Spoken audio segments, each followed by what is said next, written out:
سب سے پہلے تو یہ فرمائیے گا، ایسا لگتا ہے کہ حکومت ابھی تبدیلیاں لا بھی چکی ہے، لا بھی رہی ہے اور لانے والی بھی ہے، تو یہ معاملات جو ہیں وہ چلتے رہیں گے عدلیہ کے حوالے سے؟ بسم اللہ الرحمن الرحیم۔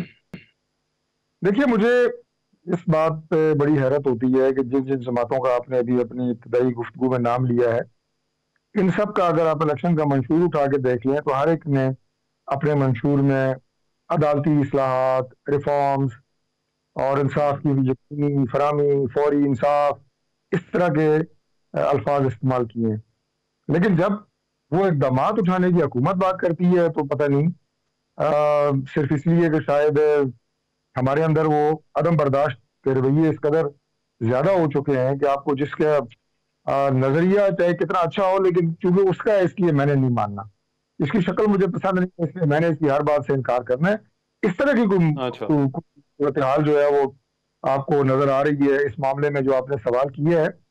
بھائی بات یہ ہے کہ وہ جو سینیٹر قادر صاحب کی بات ہے کہ 90 کی ارلی 90s میں جو ججز کی تعداد تھی اس میں کتنا وقت گزر چکا ہے، 30 سال سے زیادہ، ہاں، اور مقدمات کی تعداد کتنی بڑھ گئی ہے، کس قدر جو ہے وہ لٹیگیشن جو ہے اس میں اضافہ ہوا ہے۔ تو آپ کو کیا مذائقہ ہے کہ ججز کی تعداد جو بڑھائی جائے؟ میں اپنی پارٹی کی طرف سے نہیں، اپنی ذاتی طرف ہاں، سے پاکستان کے شہری کئی پروگراموں میں یہ بات کر چکا ہوں کہ ججز کی تعداد تو 50 ہونی چاہیے، صبح شام جی، بیٹھیں۔ مجھے اور آپ کو صرف اس لیے انصاف کی فراہمی کے لیے انتظار کرنا پڑے کہ میرے سے آگے لائن میں 60,000 لوگ لگے ہوئے ہیں، اس لیے میں 10 سال انتظار وائے میں اگر جاؤں۔ لیکن اور سر یہ ہو صرف سپریم کورٹ کے ساتھ رہا ہے نا، آپ کر یہ صرف سپریم کورٹ کے ساتھ رہے ہیں، بیک لاگ ہے اور جو کیسز ہیں وہ تو نچلی عدالتوں تک جو ہے یہ معاملہ ہے، یہ تو سول سیشن کورٹ کیا، ہائی کورٹ کیا، ہماری ہر عدالت کا یہ مسئلہ ہے۔ دیکھیں، بات یہ ہے کہ وہاں پہ بھی ہوں گے، یہ جائیں گے، یہ جو کانسٹیٹیوشنل عدالتیں ہیں جو صرف یہ آئینی معاملات کو دیکھیں گی، باقی عدالتیں جو ہیں وہ سول اور جو ہماری کرمنل لٹیگیشن ہے اسے دیکھیں گی۔ یہ ہائی کورٹس میں بھی ہو رہا ہے، آئینی عدالتیں ہائی کورٹس میں بھی بن رہی ہیں، اور پھر نچلی سطح پہ دیکھیں گے کہ اچھا، کیسے کریں۔ لیکن یہ کرنا ضروری تھا اور ضروری ہے۔ اب وہ چونکہ انہیں ہم سے ایک سیاسی اختلاف ہے، لہٰذا کوئی بھی ہمارا اچھے سے اچھا کام بھی اس تو کو آپ یہ کہہ رہے ہیں کہ یہ جو ہے یہ مخالفت برائے مخالفت ہو رہی ہے؟ جی، میرا یہی مطلب ہے۔ دوسرا، آپ نے جو اپنی ابتدائی میں گفتگو کی، اور بلکہ حامد خان صاحب کی گفتگو کا آپ نے حوالہ دیا کہ انہوں نے کہا جی، کہ جی 2 جو ہے گروپ بن چکے ہیں سپریم کورٹ میں۔ ہر کو خوف خدا، میں حامد خان صاحب سے پوچھتا ہوں کہ یہ 2 گروپ کیوں بنے ہیں؟ کیا یہ 2 گروپ بننے چاہیے؟ پارلیمنٹ میں تو ایک حکومت ہوتی ہے، ایک اپوزیشن ہوتی ہے، 2 گروپ ہوتے ہیں، سمجھ ہاں، آتی ہے۔ لیکن سپریم کورٹ میں گروپ بندی کا کیا تعلق ہے؟ سپریم کورٹ میں ایک کیس آئے تو اس کا فیصلہ میرٹس پہ کیوں نہ ہو؟ اس کا فیصلہ کیس کے مدنیات اور کیس کی جو ہے وہ پوزیشن دیکھ کے کیوں نہ ہو؟ یہ کیا بات ہے کہ فلاں گروپ کے پاس گیا تو یہ فیصلہ یہ ہوگا، فلاں گروپ کے پاس گیا تو فیصلہ یہ ہوگا؟ مطلب آپ کی اس کو صحیح پتہ لگ گیا ہے کہ گروپ بندی اور دھڑے بندی وہ، اور اس کو ختم کرنا کس کی ذمہ داری ہے؟ لیکن سر دیکھیں چودھری صاحب، تاثر یہ جاتا ہے کہ آپ جو میجورٹی ہے سپریم کورٹ میں ایک گروپ کی اسے کہہ لیں یا ہم خیال ججز کہہ لیں، اب تو ہمیں سمجھ نہیں آتی کہ الفاظ جو ہے وہ کیا استعمال کریں، لیکن آپ اس کے لیے اس کو ختم کرنے کے لیے آپ تعداد کو اتنا بڑھانا چاہتے ہیں کہ یہ جو ہے وہ جو اس وقت اگر 17-16 ججز ہیں تو ان کی جو ہے وہ میجورٹی جو ہے وہ اس گروپ کی جو ہے وہ ختم ہو جائے۔ دیکھیں، بات یہ ہے کہ میں تو اس لفظ کے ہی خلاف ہوں کہ ہم خیال ججز اور ایک گروپ کے ججز، وائے یہ بات آنا ہی اس بات کی دلیل ہے کہ ایک گروپ نے دونوں میں سے اپنے اختیارات سے تجاوز کیا ہے۔ ایک گروپ نے ان دونوں میں سے اپنی جو اس کی پیشہ ورانہ ذمہ داریاں تھیں انصاف کی فراہمی، اسے چھوڑ کے پسند اور ناپسند کی بنیاد کے اوپر گروپ بندی کی ہے کہ یہ لوگ مجھے نہیں پسند، یہ جماعت مجھے نہیں پسند، ان لوگ میں ٹھوکنا ہی ٹھوکنا ہے چاہے جو مرضی ہے۔ انصاف اچھا، آپ چاہتے ہیں کہ اس کو لیکن چلتے رہنا چاہیے؟ یہ جو تنقید ہے، اچھا اس میں آپ کی بات بجا، لیکن ایک تنقید اور ہے اور اس کو بھی میں چاہتا ہوں آپ ایڈریس کریں۔ وہ یہ کہتے ہیں کہ اب حکومت کے پاس اتنا اختیار آ گیا ہے کہ وہ اپنی مرضی کے ججز جو ہے وہ لے کر آئے گی یا آ سکتی ہے، اور اسی لیے تعداد بڑھائی جا رہی ہے. تو یہ اس کو آپ کس طرح سے دیکھتے ہیں اس کرٹیسزم کو؟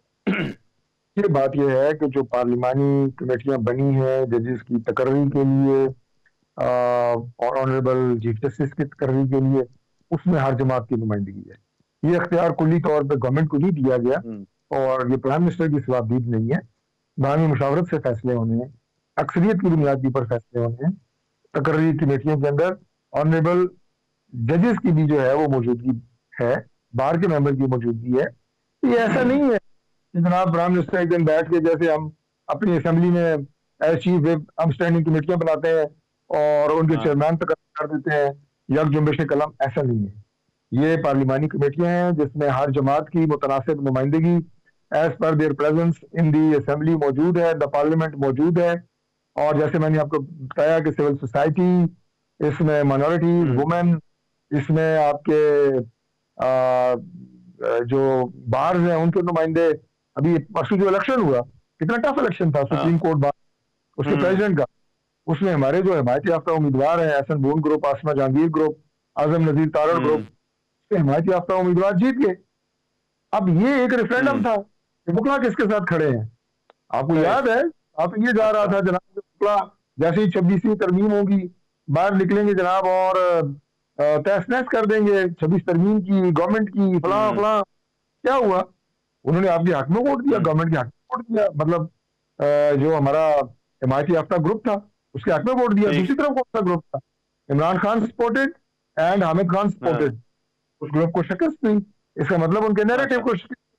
بھائی مجھے یہ بتائیں کہ لوگ جو مناظر دیکھ رہے ہیں کہ آپ نے ٹھانی ہوئی ہے صرف انتشار پھیلانا ہے، گالیاں دینی ہے، اسلام آباد پہ چڑھائی کرنی ہے، فیڈریشن کے خلاف باتیں کرنی ہے، نوجوانوں کو اکسانا ہے، تباہی کا ایجنڈا لے کے آنا ہے.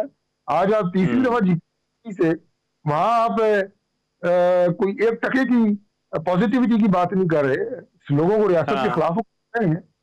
اس گند کو لوگ کب تک برداشت کریں گے؟ یہ ملک ہے یا کوئی جاگیر ہے؟ اس طرح نظام چلتے ہیں. تو اس لیے تو آپ کو یہ لگتا ہے کہ یہ جو رد عمل کی باتیں کی جا رہی تھیں کہ نئے چیف جسٹس کی نامزدگی یا تعیناتی کے بعد آئے گا، تو وہ نہیں آیا، اور وہ جو ہے وہ ان کے بیانیے کو رد کرتا ہے یہ سارا معاملہ، یہ جو چیز ہے؟ ایک طرف تو وہ ریئیکشن نہیں آیا جس کی بات کر رہے تھے کہ کھڑا ہو جائے گا.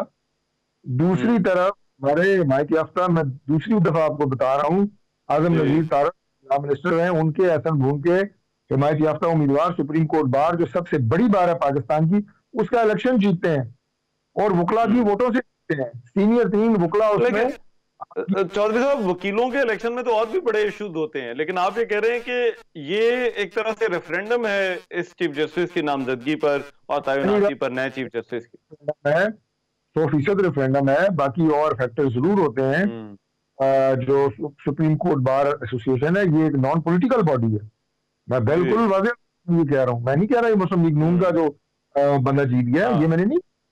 لیکن وہ لوگ جو ہمارے ترمیم کو لے کے چل رہے ہیں، جو لوگ 26ویں ترمیم کا اہم ترین حصہ ہیں، وہ گروپ کے ساتھ کھڑے ہیں، حمایت کر رہے ہیں، اور یہ پوری دنیا کو پتا ہے. تو اگر ان کا بیانیہ درست ہو تو ہمارے امیدوار کو تو 10 ووٹ نہ ملتے کہ جی اڑا کے رکھ دیں گے ہم. لیکن یہ ایک ایسا ریفرینڈم تھا کہ جس میں وکلا نے ان کی، دیکھیں وکلا جو ہوتے ہیں نا وہ اتنے پوائزن نہیں تھے جتنے میں نے بتایا ہے کہ پاکستان تحریک انصاف کے وکلا یا ان کے ووٹر یا ان کے لیڈر پوائزنڈ ہیں اور ایگریشن فرسٹریشن. وکلا بڑا بیلنس چلتے ہیں. انہوں نے دیکھا کہ 26 ٹیم آ رہی ہے، 50 سے زائد اس میں شکیں ہیں، مشاورت ہو رہی ہے، اس کے بعد 26 شکیں رہ گئی ہیں. ریزنیبل بات ہے، اس میں ہم کو بہتر کرنے کی بات ہے. سارا جو وینم تھا وہ اس میں سے ان کے بقول نکل گیا. رائٹ، مان لیا. ٹھیک ہے، نکالتے ہیں. رائٹ، بہت شکریہ ڈاکٹر طارق فضل چودھری صاحب. کے وقت کا ڈاکٹر طارق فضل چودھری مسلم لیگ نون کے رہنما جو ہے وہ ہمارے ساتھ موجود تھے. پروگرام میں بھی میں ایک بریک شامل کر رہا ہوں، واپس آ رہے ہیں اس بریک کے بعد.